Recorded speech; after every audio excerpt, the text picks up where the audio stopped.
दोस्तों, झुकती है दुनिया, बस झुकाने वाला चाहिए। आज इसी कहावत को सच कर दिखाया है गदरपुर के विधायक अरविंद पांडे ने। नमस्कार, मैं गोल्डी निर्भीक, आप देख रहे हैं खबरदार इंडिया 24x7। राजनीति में पद बड़ा नहीं होता, कद बड़ा होता है, और कद वही बना पाता है जो सत्ता के सामने भी सच बोलने का साहस रखता हो।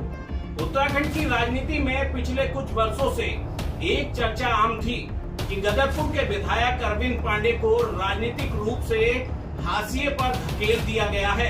4 बार के विधायक, पूर्व कैबिनेट मंत्री और नगर पालिका अध्यक्ष रहने के बावजूद ना मंत्री पद मिला, ना संगठन में कोई बड़ी जिम्मेदारी। हालात यहाँ तक बना दिए गए कि क्षेत्रीय अधिकारी भी उनकी बात सुनने तक को तैयार नहीं थे। लेकिन अरविंद पांडे ने खामोशी ओढ़ने के बजाय सवाल उठाने का रास्ता चुना। किसान सुखवंत की आत्महत्या का मामला हो या भ्रष्टाचार का या फिर प्रशासनिक कार्यशैली पर सवाल का, उन्होंने खुलकर अपनी ही सरकार के खिलाफ आवाज बुलंद की, जिसके बाद घटनाएं भी दिलचस्प कम नहीं रही हैं। परिवार पर मुकदमे दर्ज हुए, अरविंद पांडे को भू माफिया तक कहा गया, और जिस आवासीय परिसर से वे राजनीतिक संचालित करते हैं उस पर अतिक्रमण की तलवार लटका दी गई। प्रशासन पहुंचा, नाप खोज हुई और नोटिस जारी हुआ, और 15 दिन के अंदर कार्रवाई करने की भी चेतावनी दी गई।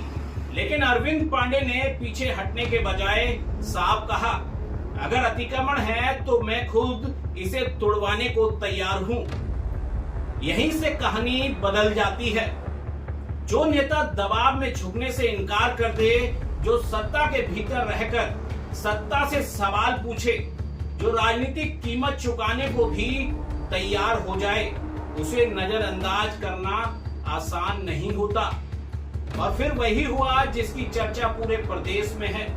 जिस आवाज को कुछ दिन पहले अतिक्रमण के घेरे में बताया जा रहा था, उसी आवाज पर प्रदेश के मुख्यमंत्री स्वयं पहुंचे और बंद कमरे में करीबन 1 घंटा दोनों की बातचीत हुई।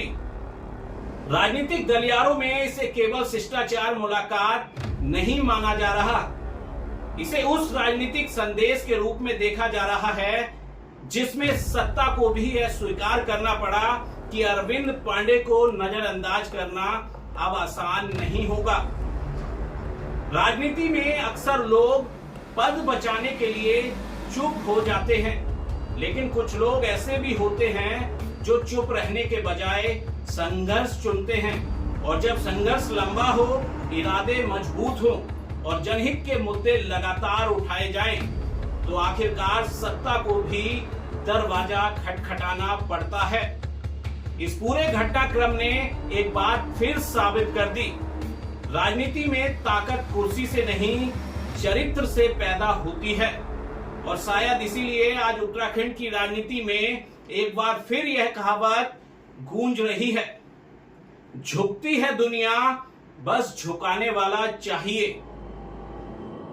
लेकिन अब सबसे बड़ा सवाल यह है कि क्या आगे भी अरविंद पांडे जनहित के मुद्दों, किसान, भ्रष्टाचार के खिलाफ इसी बेबाकी से लड़ते रहेंगे, या फिर इस बंद कमरे की घंटे की मुलाकात के बाद प्रदेश की राजनीति में सब कुछ सामान्य हो जाएगा।